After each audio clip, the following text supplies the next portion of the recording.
직접 설계 제1권 진실을 알리는 책에서 27페이지 최초의 만남 이쪽부터 낭독을 하도록 하겠습니다. 9살 때부터 나는 줄곧 한 가지 열망만을 가져왔다. 그것은 자동차 경주였다.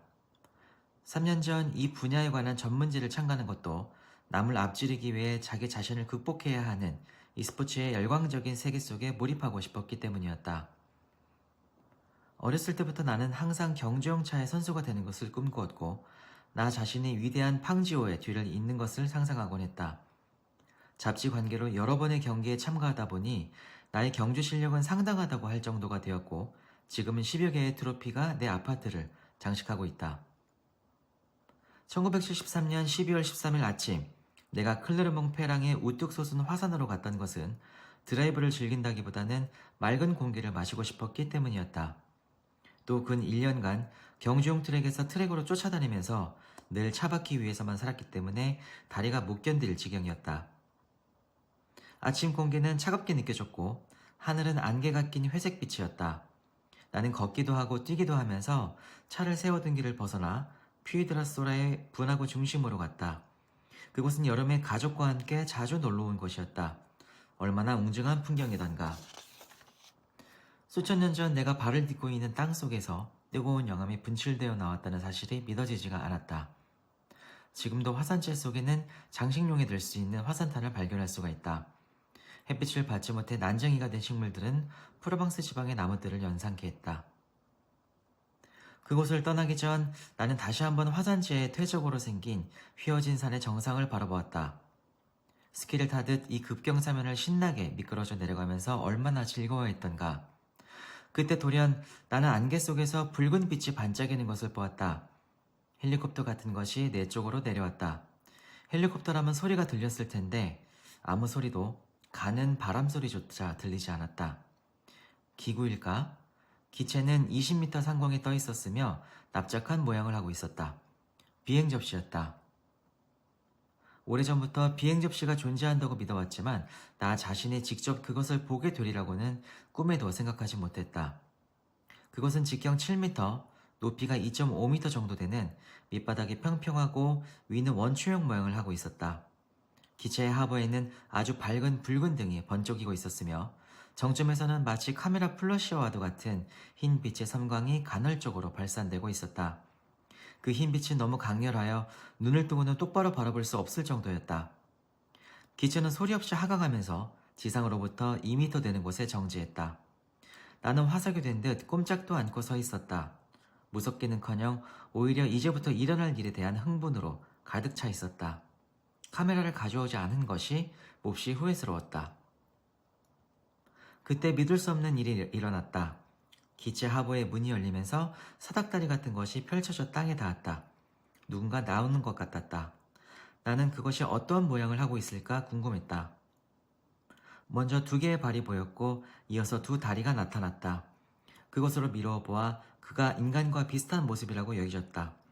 마침내 전신이 나타났을 때 나는 그가 어린이라고 생각했다. 그는 계단을 내려와서 곧장 내 쪽으로 걸어왔다. 그때 나는 그가 1m 20cm 정도의 키에도 불구하고 어린이가 아님을 알 수 있었다. 그의 눈은 약간 옆으로 길게 째져 있었고 검은 머리와 짧고 검은 수염을 지니고 있었다. 그는 나로부터 10m쯤 되는 곳에서 발걸음을 멈추었다. 나는 여전히 그 자리에 꼼짝 않고 서 있었다. 그는 위아래가 붙은 녹색 옷을 입고 있었다.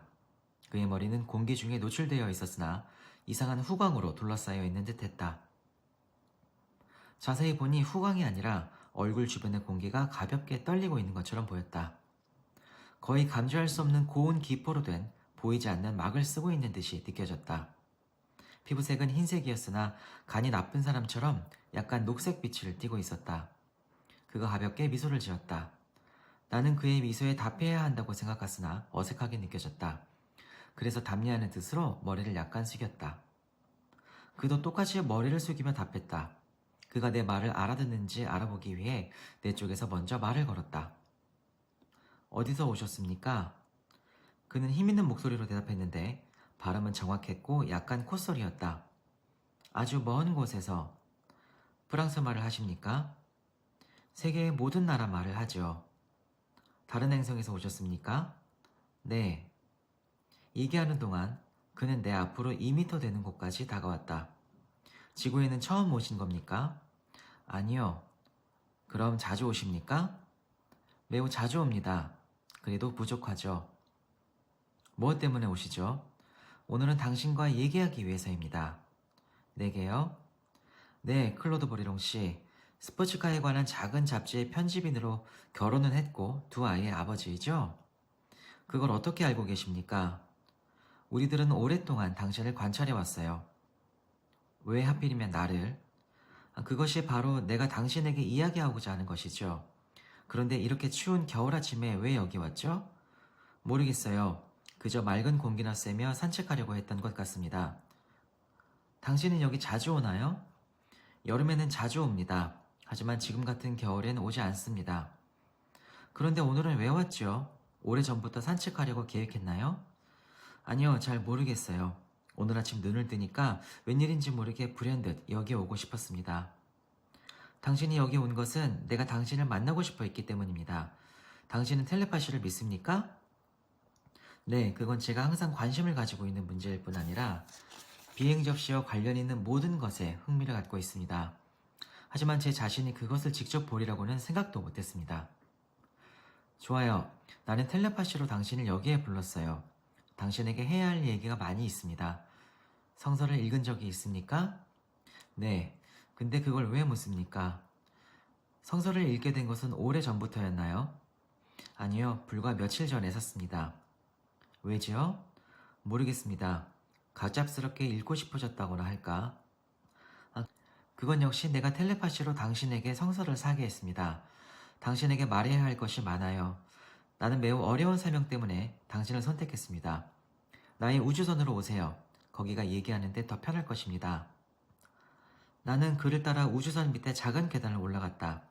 가까이서 보니 우주선은 견고하고 두툼한 바닥으로 이루어진 납작한 종 모양을 하고 있었다. 선내에는 팔 의자가 2개 마주보고 있었고 문을 닫지 않았는데도 기온이 따뜻했다. 전등은 보이지 않았으나 자연스러운 빛이 사방에서 흘러나왔다. 조종석이나 항공 계기판 같은 것은 어디에서도 찾아볼 수 없었다. 바닥은 약간 푸른빛이 나는 빛나는 합금으로 되어 있었다. 내가 크고 낮은 약간 투명하고 색깔이 없는 단일 재료로 만들어진 매우 푹신한 의자에 앉아 그 우주인도 나의 맞은편에 앉았다. 그의 의자는 내 것과 같았지만 조금 작고 높아서 그의 얼굴이 내 얼굴과 같은 높이가 되게 했다. 그가 벽의 한 부분을 만지자 기체 전체가 바닥과 천장을 제외하고 투명해졌다. 우리는 따뜻한 야외에 앉아있는 듯한 느낌이 들었다. 그가 내게 코트를 벗으라고 권했고 나는 그렇게 했다. 이윽고 그가 말을 시작했다. 당신은 카메라를 가져오지 않은 것에 대해 매우 후회하고 있죠? 우리들의 회견에 대해서 모든 사람들에게 제시할 수 있는 물적 증거로서 말입니다. 물론입니다. 잘 들으세요. 당신은 사람들에게 그들이 누구인지 그리고 우리가 누구인지에 대한 진실을 말해야 합니다. 사람들의 반응을 본 다음 우리 자신을 공식적으로 자유롭게 드러낼 수 있을지 어떨지를 판단할 수 있을 것입니다.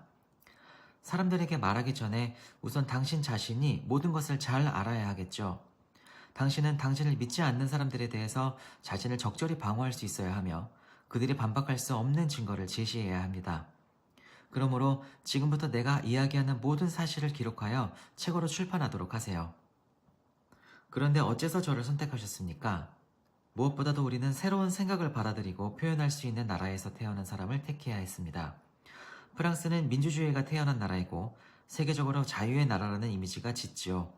또 우리는 지성적이고 마음이 열린 사람이 필요했어요. 그리고 무엇보다도 종교를 부정하지 않으면서 자유로운 사고를 할 줄 아는 사람이라 했습니다. 당신은 아버지가 유태인이고 카톨릭 교도인 어머니 사이에서 태어났기 때문에 세계 역사에 있어 매우 중요한 두 민족을 이어주는 데 적합한 인물이라고 생각했죠. 그 외에 당신의 경력이 믿기 어려운 사실을 밝히는 일과 전혀 무관하기 때문에 당신의 말은 더욱 신빙성 있게 들릴 것입니다. 과학자가 아니기 때문에 당신은 사물을 복잡하게 만들지 않고 간략하게 설명할 것입니다. 또 문학각이 아니기 때문에 문장을 복잡하고 난해하게 만드는 일도 없겠죠. 끝으로 우리들은 1945년 최초의 원자폭탄이 투하된 이래 태어난 누군가를 선택하기로 했습니다. 당신은 1946년에 태어났죠. 우리들은 당신의 탄생 이후, 아니 그 이전부터 당신을 줄곧 지켜보고 있었어요. 이것이 당신을 선택하게 된 이유입니다. 다른 질문이 있습니까? 당신은 어디서 오셨습니까? 아주 먼 행성이죠. 그러나 이 행성에 대해서는 지구인이 현명하지 않을 경우 우리들의 평화가 교란될 우려가 있으므로 더 이상 이야기하지 않기로 하겠습니다. 아주 먼 곳에 있습니까? 매우 멀죠. 거리를 말한다고 해도 당신들의 현재 과학기술적 지식으로는 도저히 도달할 수 없는 거리일 것입니다. 당신들은 자신을 뭐라고 부릅니까? 우리들도 당신과 같은 인간입니다. 우리들이 사는 행성도 지구와 매우 비슷합니다. 지구로 오는 데는 얼마나 걸립니까? 생각하는 시간만큼 걸립니다. 왜 지구에 오십니까? 인간이 얼마나 성장했나 보고 또 그들을 지키기 위해서입니다. 인간에겐 미래가 있어요. 우리들은 과거의 인간이죠. 당신들도 인구가 많습니까? 당신들보다 훨씬 많아요. 당신들의 행성에 가보고 싶은데 가능할까요? 안 돼요. 우선 대기가 아주 다르기 때문에 당신은 그곳에서 살 수가 없어요. 또 당신은 여행이 견딜 수 있을 만큼 충분히 준비되어 있지 않고요. 그런데 왜 장소를 여기로 택하셨습니까? 화산의 분화구는 침입자의 시선을 차단할 수 있는 적당한 곳이죠. 이제는 떠나야 할 때가 됐군요. 내일 같은 시간에 성서를 지참하고 필기도구를 가지고 오세요. 금속제 물건은 가져오지 않도록 하세요. 나를 다시 만나고 싶다면 이 회견에 대해서 아무에게도 얘기해선 안 됩니다. 그는 작은 계단까지 나를 배웅하면서 코트를 건네주고 손을 흔들었다. 이윽고 계단이 물러가고 기체의 문이 소리 없이 닫혔다. 우주선은 아무 소리도 없이 400m 정도 상승한 다음 안개 속으로 사라졌다.